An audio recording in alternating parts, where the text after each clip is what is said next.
Let's look at a pivot setup and what we do with the information. So on a property, you could have a bunch of pivots and you might have monitoring sites within these.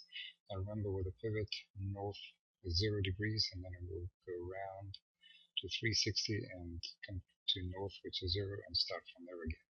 So let's do a pivot setup. We go to pivot, setup,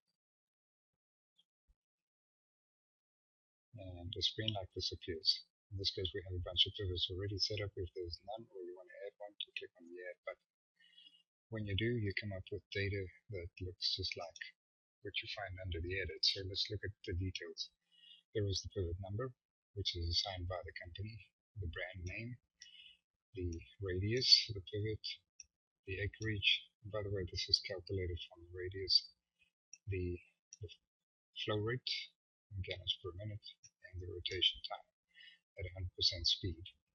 And then the lat long of where it is. And again, to locate that, you could zoom right in so you can see the center and click on it.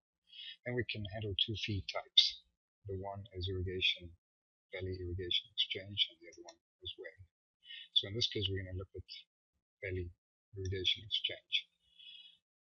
Each pivot has a specific code number assigned by them. And this is a number that looks like this. Massive long number that actually runs off the screen here. So you would get the right number, put it in there, select the device that you're on, and that's what we need for value. If this was a Wagner control system, then we would go to advanced options and also put in the username and password where we can find that information. So with the rest of the information in place, we'll save the changes, and I'm just going to roll back a screen. And now we have set up a pivot. The next thing we will do is to click on this and go and get whatever is available for this pivot. And there could be a lot of data because it logs the location and speed every 15 minutes. In this case, we already have data, so we're going to go here and click on view the data. So this will bring up both a graphic of the data and a table. So down here, I'm going to roll to the table meanwhile.